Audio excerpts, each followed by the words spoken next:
I've said it before. Donald Trump is a 78-year-old billionaire who has not stopped whining about his problems since he rode down his golden escalator 9 years ago. You've got the tweets in all caps, the ranting and the raving about crazy conspiracy theories. You got the 2-hour speeches, word salad, just, it's like Fidel Castro, just on and on. Constant attempts to sell you stuff. Who does that? Selling you gold sneakers and $100,000 watch. This is my video update on this Saturday afternoon, October the 12th, coming to you from Limassol, Cyprus. Let's talk about some news. And we are getting more indications that the U.S. is pulling out of Project Ukraine. This time, it looks like the Pentagon has sent a message to Keir Starmer telling him that when you meet with Elensky, and he has already met with Elensky, but I believe that the Pentagon called up Keir Starmer and said, when you meet with Elensky, you need to break the news to him that there will be no Storm Shadow missile strikes inside of Russian pre-2014 territory. That is what it looks like happened the other day when Keir Starmer was meeting with Elensky at 10 Downing Street. And according to the Telegraph, I believe, the Telegraph, they are reporting that Starmer told Elensky, bro, there is no wonder weapon Storm Shadow missile that is going to win this conflict. Though I don't think that's how Keir Starmer broke the news to Elensky, because Keir Starmer is the most boring politician in the world, and I imagine he told Elensky something like, "Hey, Volodymyr Elensky, nice to have you here in London. There is no wonder weapon Storm Shadow missile that has ever won a war." That's probably how Keir Starmer broke the news to Elensky. Podolyak, who is this boring guy? And where did that cat go? Let me see if I have the article bookmarked. I thought I had the article bookmarked from the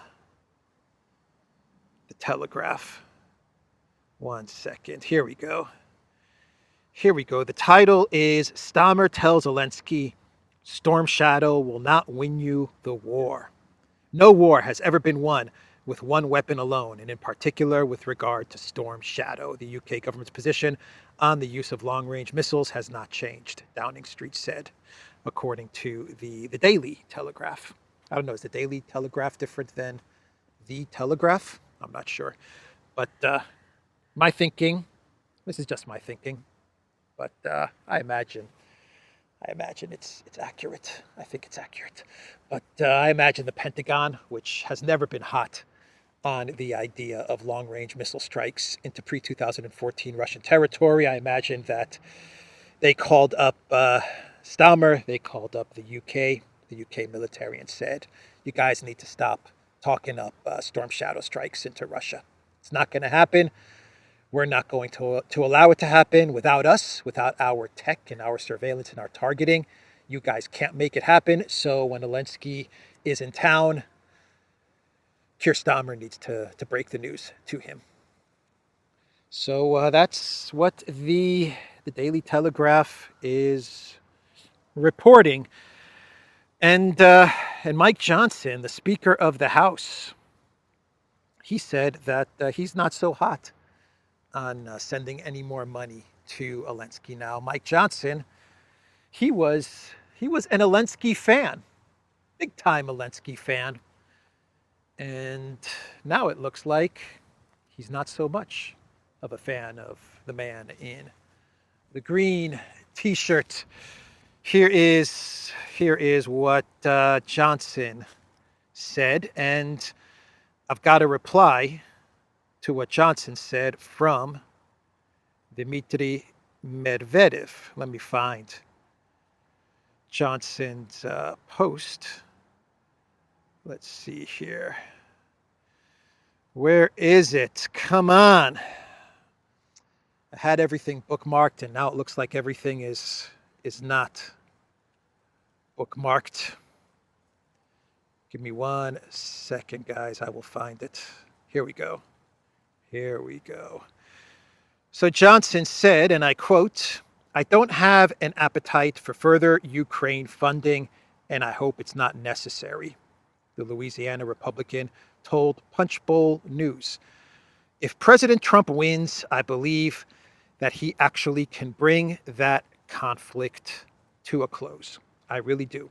I think he'll call Putin and tell him that this is enough. I think everybody around the world is weary of this, and they want it to be resolved," Johnson added. "So whatever the terms are, I'm not sure, but I think if Kamala Harris is president, I don't think it ends, and that's a desperate and dangerous scenario." That is quite a statement from Johnson, huh? That is quite a statement from the Speaker of the House. You can't get more straightforward, more blunt than that when it comes to funding Ukraine. I have no appetite. I have no interest in funding Ukraine any longer. Boy, Elensky's not going to be happy when he reads that interview from Punchbowl News. He's not going to be happy at all. They were palling around when Elensky visited D.C. Guess that's politics, huh? There are no friends when it comes to politics, and Project Ukraine is a big loser. It's a loser with the American people, especially now, especially after 2 devastating hurricanes. It's a big time loser with the American people. It's a big time losing topic when it comes to the elections. Johnson, he's done. He wants nothing more of Project Ukraine. And Johnson, you got to imagine that he is getting proper intel, especially from the Pentagon. You have to imagine that he's getting proper intel. You hope that he is, and he must realize that Ukraine has lost, and so it's time for the U.S. to disengage and to move on. I guess to move on to Project Iran. And here is what Medvedev said in response to Johnson's statement. Medvedev posted this on X. "If President Trump wins, I believe that he actually can bring that conflict to a close. I really do. I think he'll call Putin and tell him this is enough," said U.S. Speaker Mike Johnson. "And what if Putin says, not yet, Ukraine must capitulate and no joining NATO?"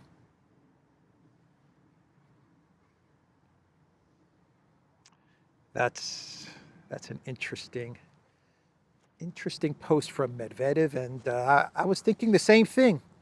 You know, the United States is talking about disengaging from Project Ukraine,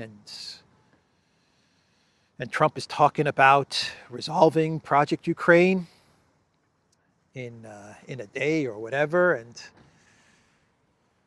no one's asking Russia, no one's asking Putin. Right?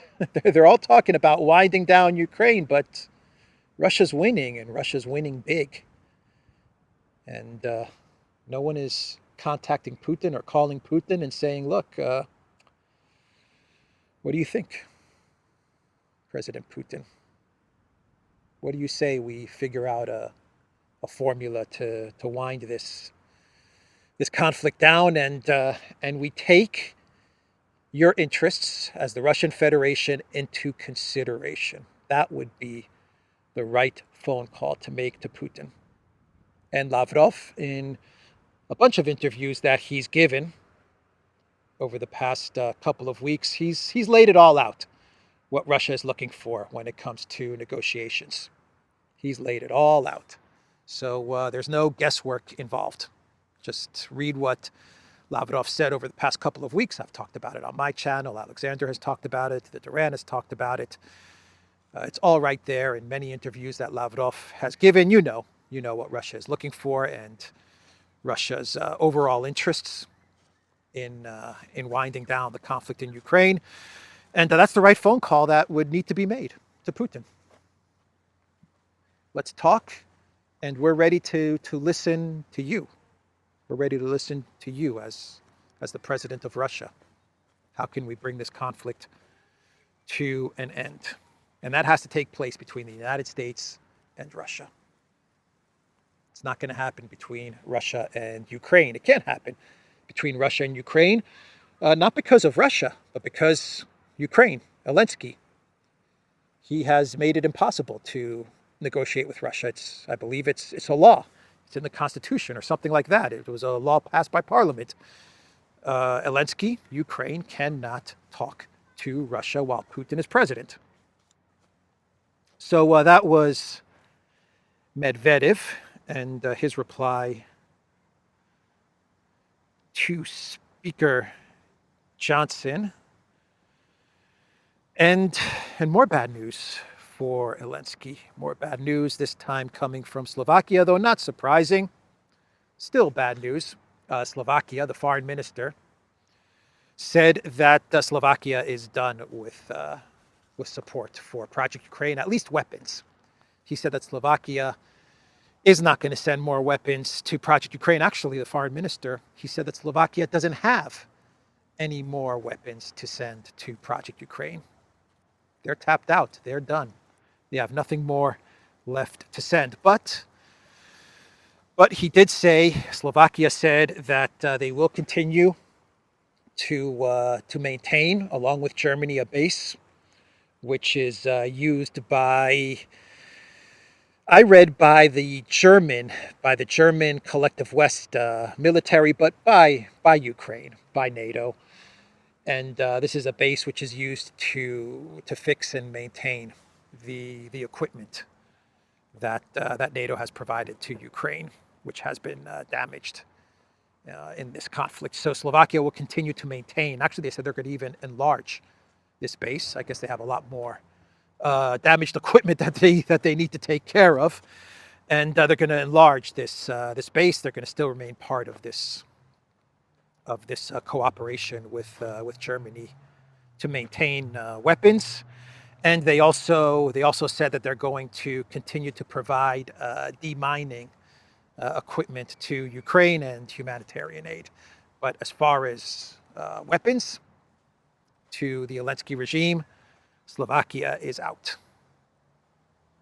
So that happened as well. And Elensky, he did meet with Olaf Scholz.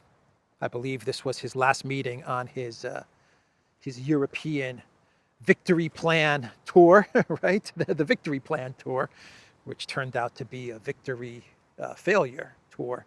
But his last meeting took place with the pirate Scholz. The pirate met the clown, and nothing, man, nothing to really talk about that was decided by Scholz. And basically Scholz said that he's going to give 600 million sometime in the future in weapons to Ukraine. I think he said he's going to give an Iris-T system to Ukraine, some other weapons, and then that was it. I mean, I got the impression that it was a very uneventful meeting between Elensky and Scholz. And Elensky, he was begging, man. I got the impression, listening to his statement that he made to Scholz and to the media, he's begging Europe to not ditch him. That's the impression that I got. Here's what Schultz said. Here's what Elensky said to Schultz and to the media. Thank you for helping Ukraine. It is essential for us that next year's assistance does not decrease and that the amount of assistance is sufficient to protect people and lives. It is essential to us that next year's assistance does not decrease, especially because the U.S. is tapping out, right? So that was the meeting between Elensky and Schultz, the final stop in Elensky's European Victory Plan tour. You got to imagine that Elensky was begging Schultz, come on, man, don't drop out on me now, Germany and Europe. Don't drop out on me. If you drop out on me, I'm in big trouble.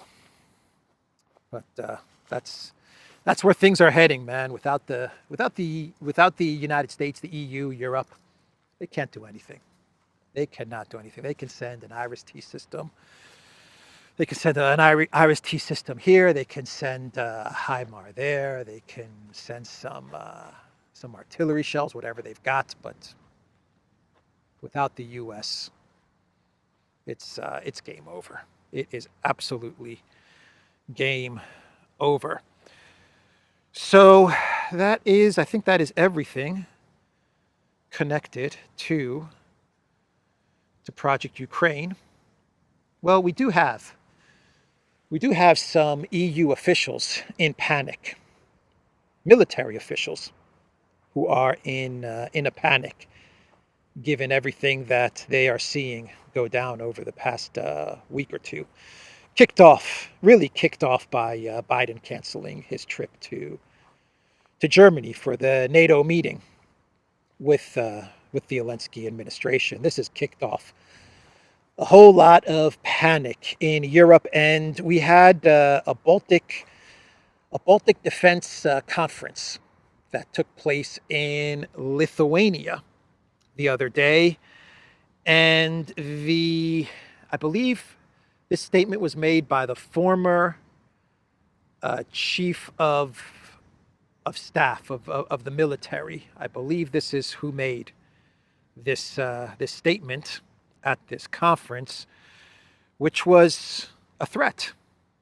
Not so much a statement, but more of a threat. It was made by the former Polish chief of the general staff, Raymond Andrzejczak. He threatened Russia. He threatened Russia, this guy. This guy threatened Russia. He said that Poland would obliterate St. Petersburg if Russia dare touch one inch of Lithuanian territory. That is what he said. Not 1 inch of movement towards Lithuania, Putin, or else we are going to obliterate St. Petersburg. That is what he said. Let me read you his quote. After a Russian victory in Ukraine, we would have a Russian division in Lviv, one in Brest, and one in Grodno. He's talking about Lviv in Ukraine, in West Ukraine, and he's also talking about Belarus. And basically what he is saying with this statement is that with the Russian victory in Ukraine, if they do decide to go all the way west, all the way to Lviv, we don't know if that's what Russia's going to do, but if they do decide to go all the way west, then according to this general from Poland, Russia is going to be on our borders.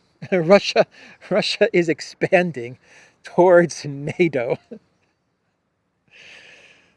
And this whole conflict was all about expanding east, right? It was all about Ukraine getting into NATO, threatening Russia, NATO moving east, NATO surrounding Russia, NATO missiles in Ukraine threatening Russia. sanctions against Russia and regime change in Russia. That's what this whole conflict was about. That's what everything was supposed to accomplish, right? That's what Project Ukraine was supposed to do. And now we're we're going to get the reverse, man. That's what this Polish general is saying. He's saying that we may actually get the reverse, which is that that Russia is going to be right there, right on the borders with the Baltic states and with Poland. And for this general in Poland, this is unacceptable. This is unacceptable, and we're going to bomb St. Petersburg. What else did he say? Let's see here. In light of this, Andrzejczak said that Russia should be deterred from a potential offensive. If they attack even an inch of Lithuanian territory, the response will come immediately, not on the first day, but in the first minute. We will hit all strategic targets within a radius of 300 kilometers. We will attack St. Petersburg directly, he said. According to the general, Poland must take the initiative in deterring Moscow. Russia must realize that an attack on Poland or the Baltic countries would also mean its end. That is the only way to deter the Kremlin from such aggression. To that end, Poland is currently buying 800 missiles with a range of 900 kilometers, he stated. Of course, money to the military-industrial complex, of course. The MIC, they always win. They never lose, the military-industrial complex. But panic, man. This is absolute panic. Absolute panic. You see, we're buying 800 missiles, so don't you dare, Russia. Don't you dare move any further than Lviv. Don't you dare. Because we're going to buy 800 missiles. I don't know. I don't think Russia's too worried about Poland at the moment, or these 800 missiles.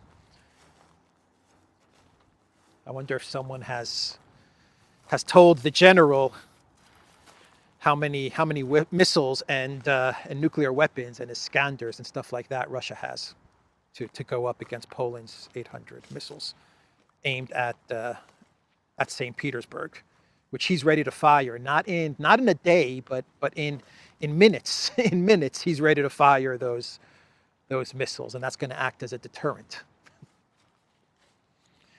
Panic, man. These guys are panicking.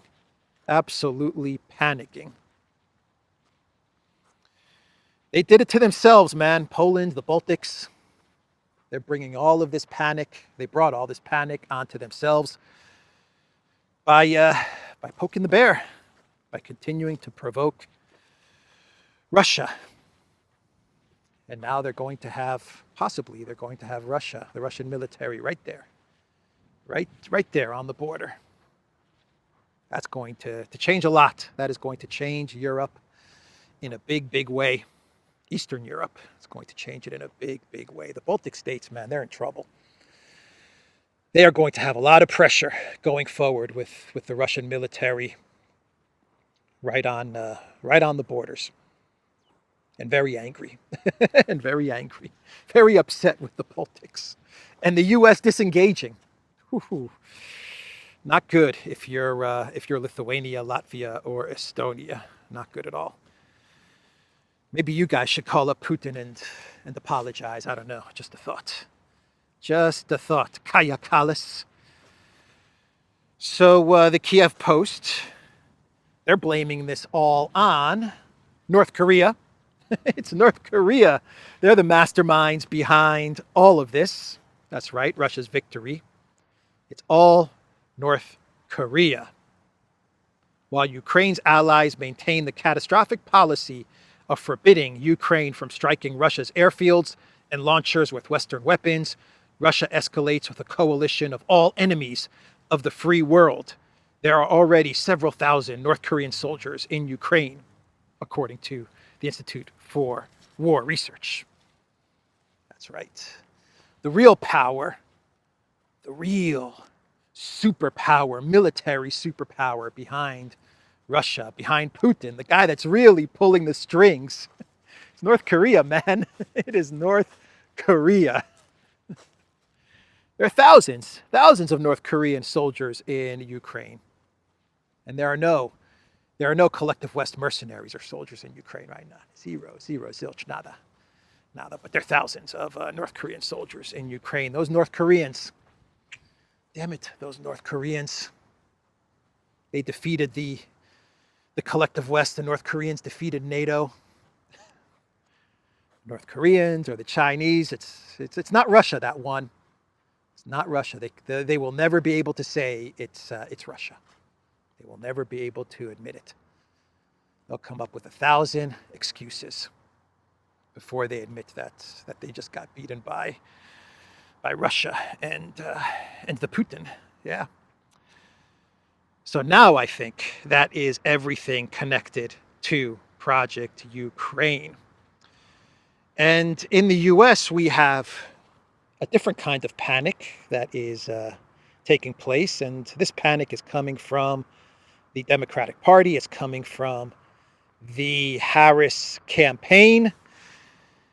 And they're worried about Harris fading. And it does look like Trump is surging. So what do you do if you are the DNC, if you're the Dems? What do you do if Harris is sinking and Trump is rising?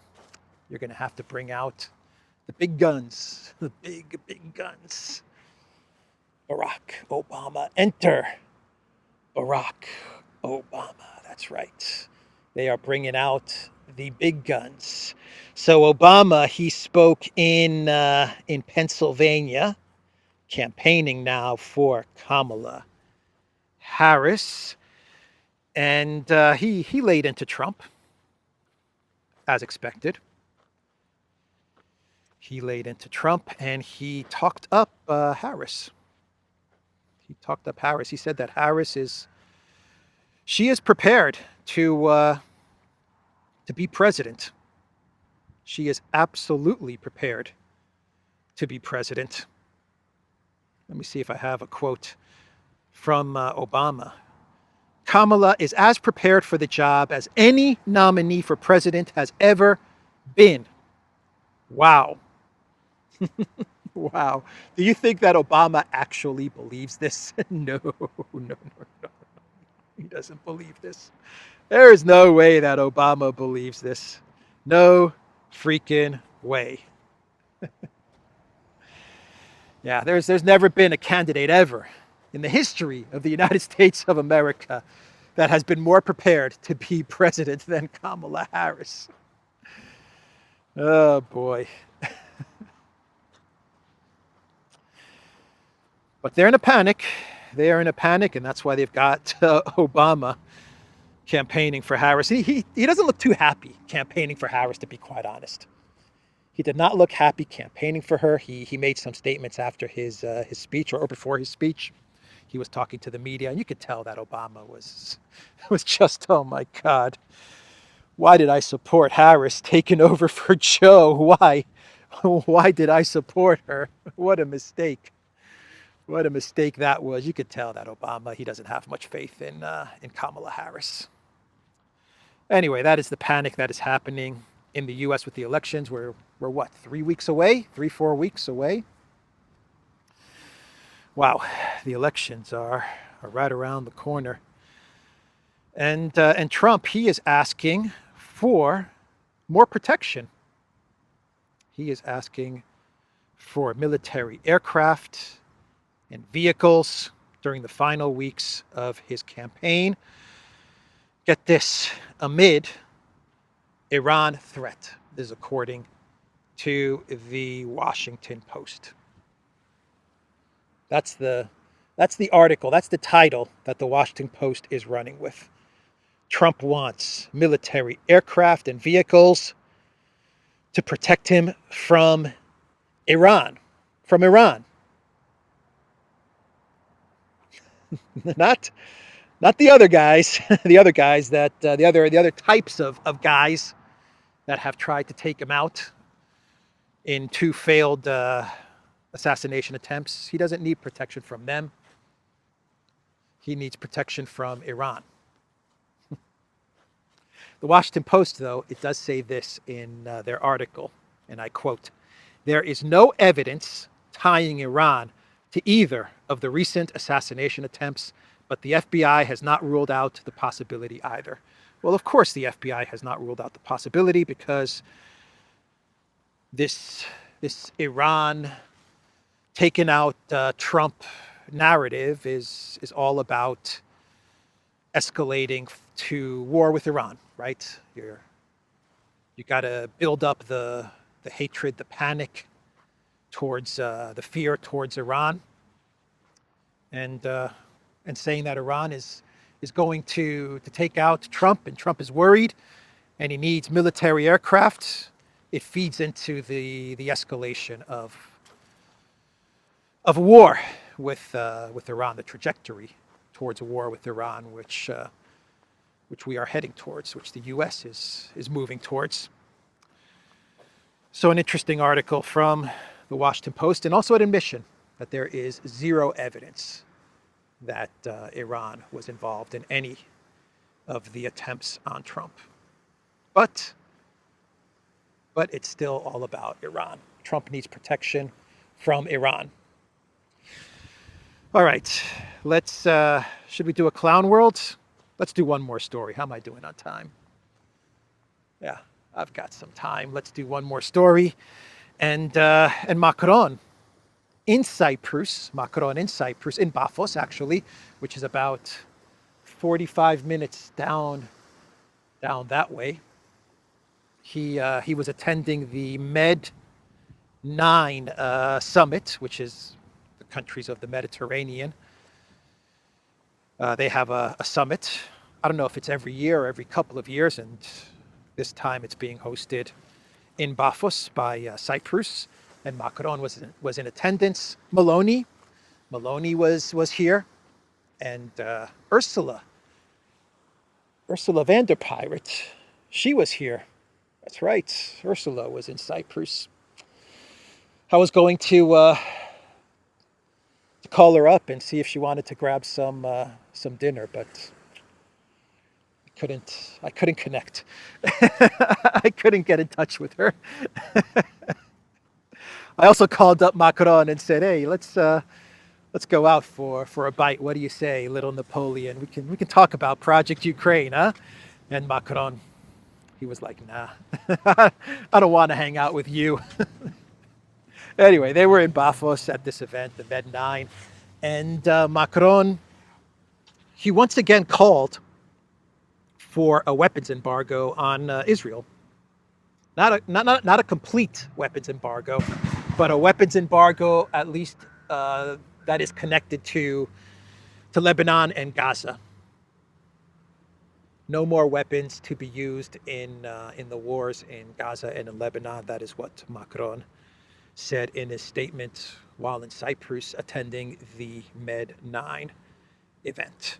And so I have a hunch, because Macron never talked like this with Project Ukraine. When it came to Project Ukraine, he was all in, man. He was all in. Give them weapons, give them everything. Let's even send French troops to Odessa. That was Macron. Escalation, escalation, escalation. World War III, let's stick it to Putin. But with the Middle East, Macron has taken a very different approach. A very different approach.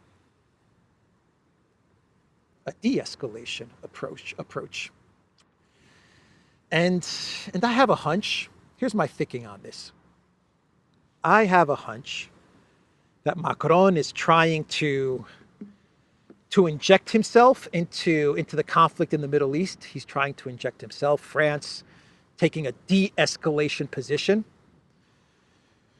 in the Middle East in order to divert attention away from the failure that is Project Ukraine. I think Macron knows that this is going to be controversial. He knows that Israel, that Netanyahu, especially Netanyahu, is going to hit back at Macron.